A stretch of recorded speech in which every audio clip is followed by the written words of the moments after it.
Public goods.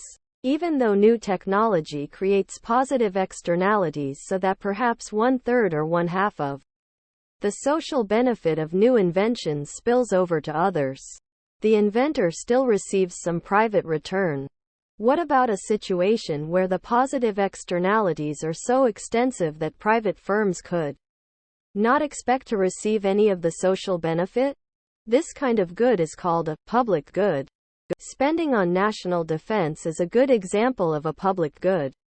Let's begin by defining the characteristics of a public good and discussing why these characteristics make it difficult for private firms to supply public goods.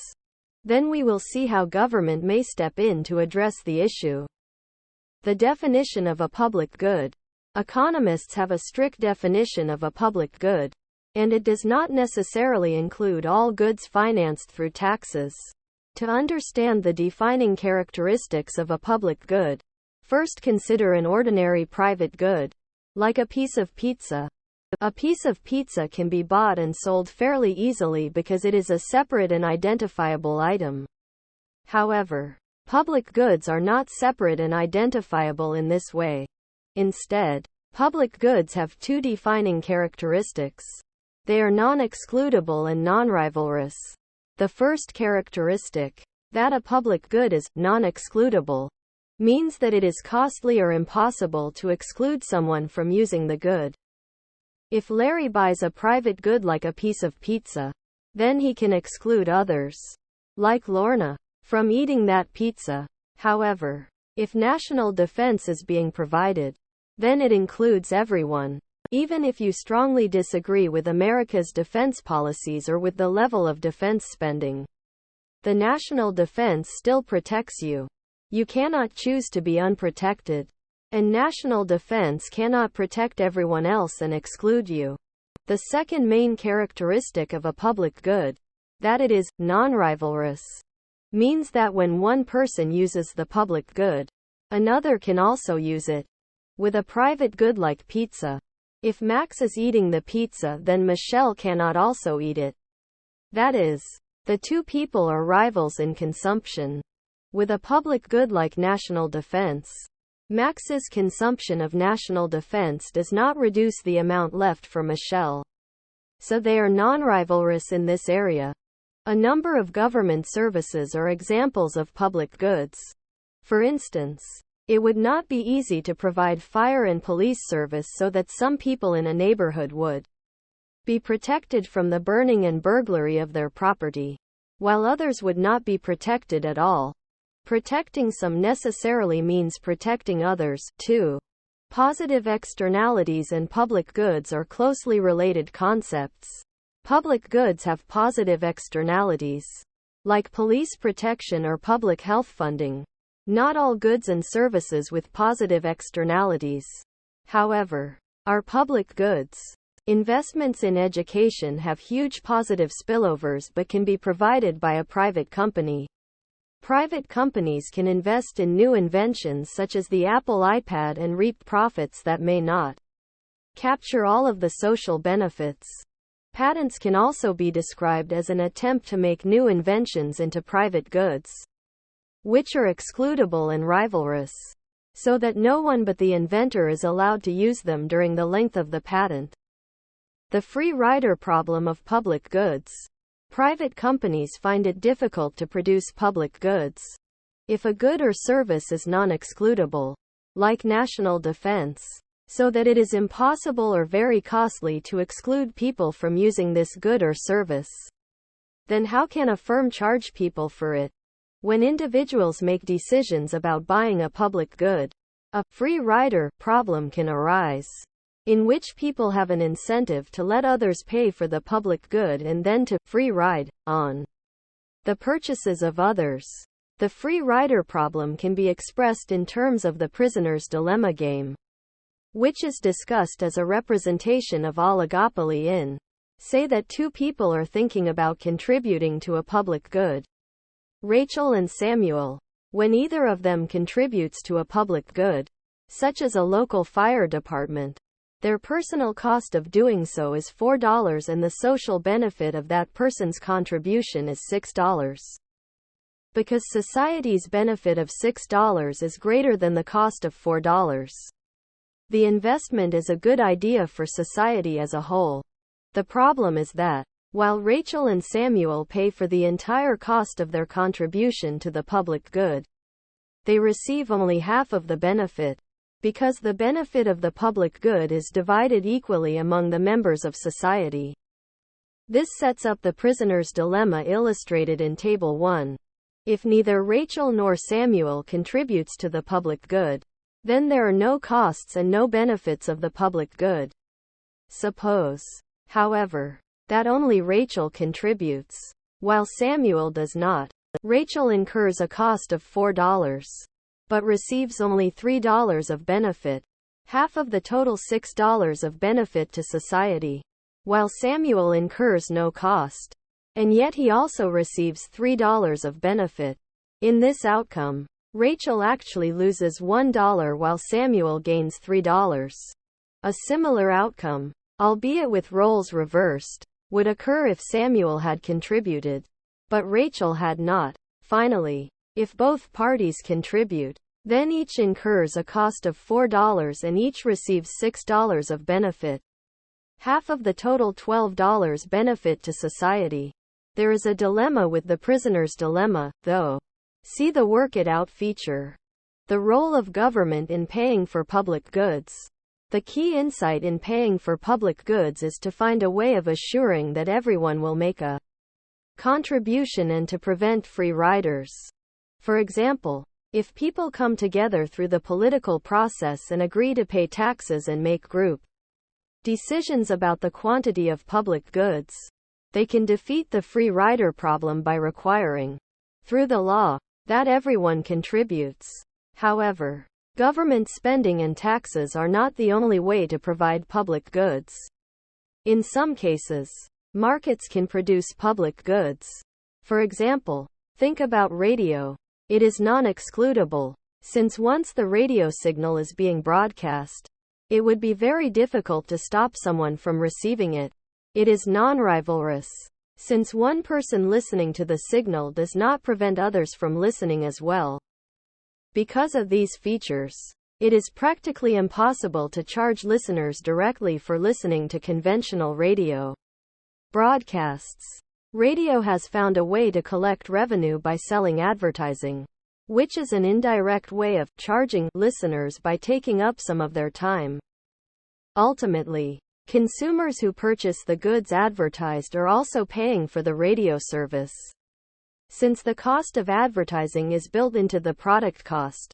In a more recent development, satellite radio companies, such as SiriusXM, charge a regular subscription fee for streaming music without commercials.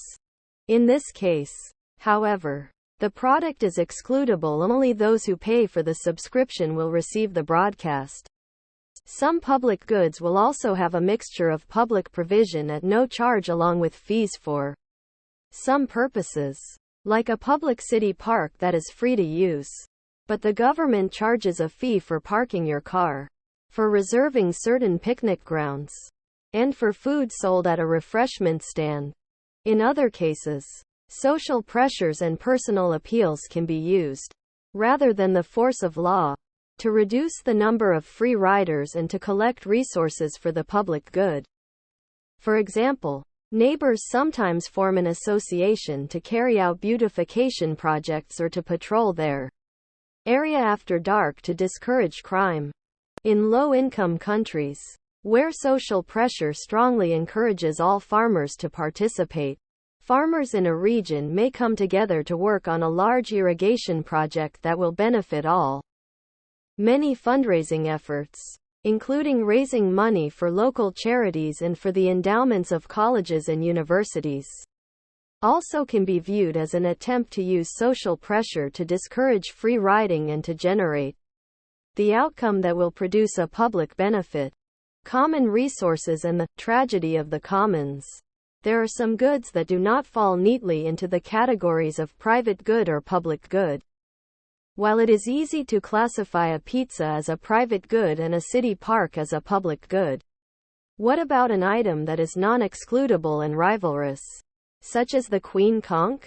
In the Caribbean, the queen conch is a large marine mollusk found in shallow waters of seagrass. These waters are so shallow and so clear that a single diver may harvest many conch in a single day. Not only is conch meat a local delicacy and an important part of the local diet, but the large ornate shells are used in art and can be crafted into musical instruments. Because almost anyone with a small boat, snorkel, and mask can participate in the conch harvest, it is essentially non-excludable. At the same time, fishing for conch is rivalrous. Once a diver catches one conch, it cannot be caught by another diver.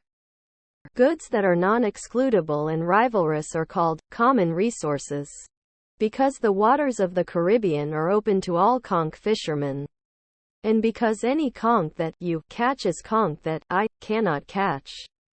Common resources like the conch tend to be overharvested. The problem of overharvesting common resources is not a new one, but ecologist Garrett Hardin put the tag, "Tragedy of the Commons" to the problem in a 1968 article in the magazine, Science. Economists view this as a problem of property rights. Since nobody owns the ocean, or the conch that crawl on the sand beneath it, no one individual has an incentive to protect that resource and responsibly harvest it. To address the issue of overharvesting conch and other marine fisheries, economists typically advocate simple devices like fishing licenses, harvest limits, and shorter fishing seasons. When the population of a species drops to critically low numbers, governments have even banned the harvest until biologists determine that the population has returned to sustainable levels. In fact, such is the case with the conch, the harvesting of which has been effectively banned in the United States since 1986. Positive externalities in public health programs.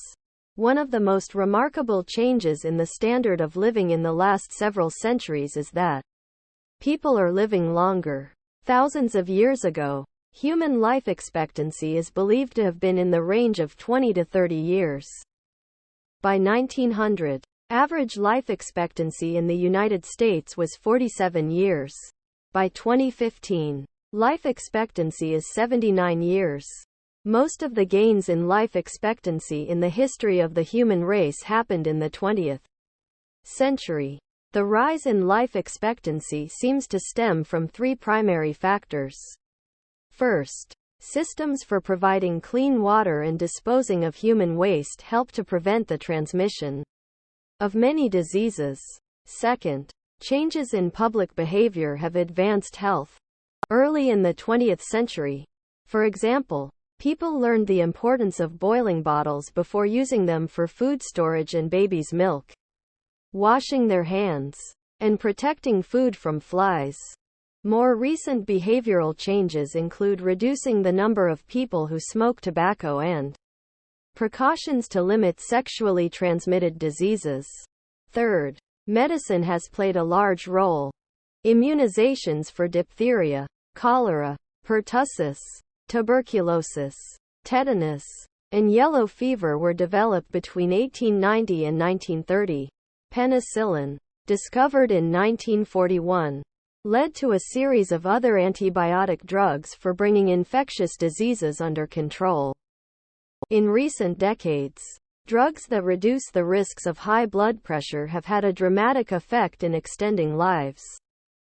These advances in public health have all been closely linked to positive externalities and public goods. Public health officials taught hygienic practices to mothers in the early 1900s and encouraged less smoking in the late 1900s. Many public sanitation systems and storm sewers were funded by government because they have the key traits of public goods. In the 20th century, many medical discoveries came out of government or university-funded research. Patents and intellectual property rights provided an additional incentive for private inventors.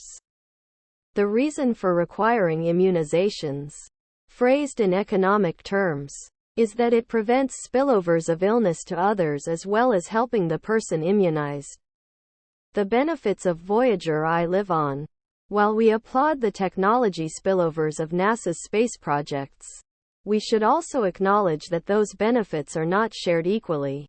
Economists like Tyler Cowen, a professor at George Mason University, are seeing more and more evidence of a widening gap between those who have access to rapidly improving technology and those who do not. According to Cowen, author of the recent book, Average is Over, Powering America Beyond the Age of the Great Stagnation, this inequality in access to technology and information is going to deepen the inequality in skills and ultimately in wages and global standards of living. Key concepts and summary. A public good has two key characteristics. It is non-excludable and non-rivalrous. Non-excludable means that it is costly or impossible for one user to exclude others from using the good. Non-rivalrous means that when one person uses the good, it does not prevent others from using it. Markets often have a difficult time producing public goods because free riders will attempt to use the public good without paying for it. The free rider problem can be overcome through measures to assure that users of the public good pay for it. Such measures include government actions, social pressures, and specific situations where markets have discovered a way to collect payments. Thank you for watching BookTube channel.